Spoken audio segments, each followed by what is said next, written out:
Blessings, everyone, in Jesus' name. Today, June 12, we continue in our devotional. Getting there. John chapter 1, verses 38 and 39 read, They said to him, Rabbi, where are you staying? He said to them, Come and see. Where our self-interest sleeps and the real interest is awakened. They remained with him that day. That is about all some of us ever do. We stay with him a short time, only to wake up to our own realities of life. Our self-interest rises up, and our abiding with him is past. Yet there is no circumstance of life in which we cannot abide in Jesus. That's right. Don't allow the circumstances of life to pull you away from abiding in Jesus. Recognize those distractions as temptations from the enemy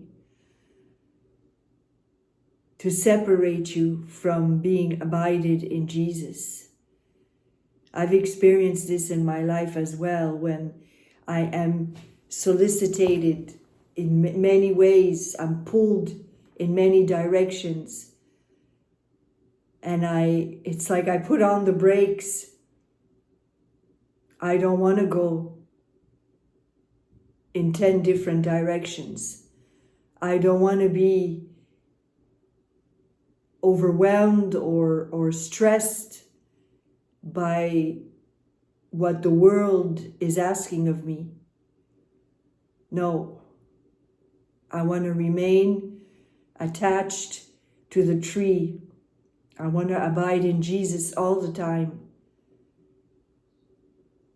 because it's our safest place to be. Learn to say no to people. I was offered an opportunity to make more money just yesterday. And for a split second, I was tempted, because we could always use more money, right? But I said no. No, because my time is more important than money. My time to be able to do these videos, to pray, to read the Bible, to just be alone with my Father is more important than making more money. Learn to say no. You are Simon. You shall be called Cephas. John 1:42. God writes our new name only on those places in our lives where he has erased our pride, self-sufficiency, and self-interest. Some of us have our new name written only in certain spots, like spiritual measles. And in those areas of our lives, we look all right. When we are in our best spiritual mood, you would think we were the highest quality saints. But don't dare look at us when we are not in that mood. A true disciple is one who has his new name written all over him. Self-interest, pride, and self-sufficiency have been completely erased.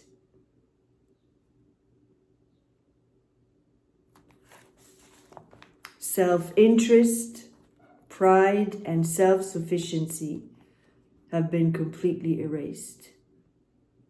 Can you say that about yourself, my friend? I know I still have to work in some areas there. Pride is the sin of making self our God. I, me, myself, and I. What can I get out of this? How can I benefit?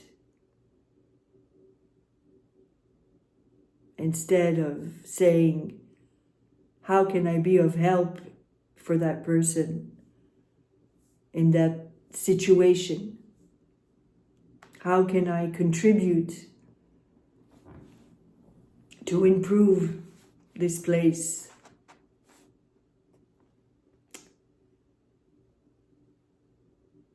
And some of us today do this, not like the Pharisee, but like the tax collector. It says, Luke chapter 18.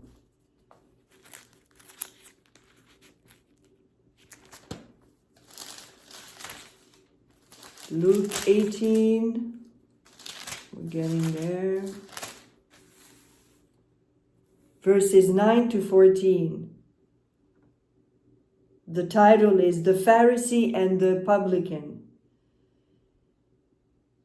And he also told this parable to some people who trusted in themselves that they were righteous and viewed others with contempt. Now this is Jesus teaching. Verse 10. 2 men went up into the temple to pray, one a Pharisee and the other a tax collector.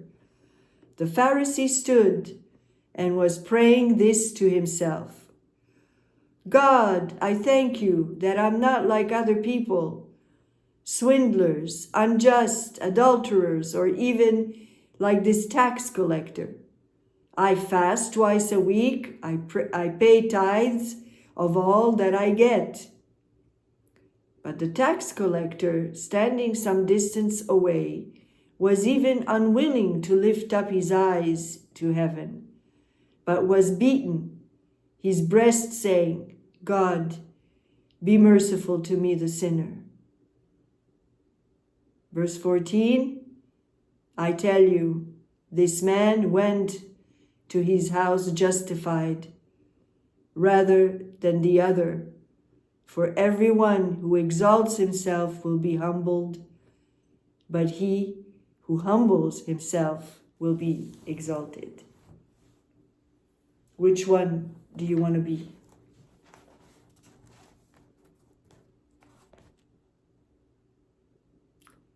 For you say, oh, I'm no saint, is acceptable by human standards of pride, but it is unconscious blasphemy against God. You defy God to make you a saint, as if to say, I am too weak and hopeless and outside the reach of the atonement by the cross of Christ. Why aren't you a saint? It is either that you do not want to be a saint, or that you do not believe that God can make you into one. You say it would be all right if God saved you and took you straight to heaven. That is exactly what he will do. And not only do we make our home with him, but Jesus said of his Father and himself, we will come to him and make our home with him. John 14:23. Put no conditions on your life. Let Jesus be everything to you, and he will take you home with him, not only for a day, but for eternity. Well, I want to remain in Jesus all the time, all through my day, every day, continuously, abiding in him. I hope you do too. Get there, my friends. Get there. God bless you.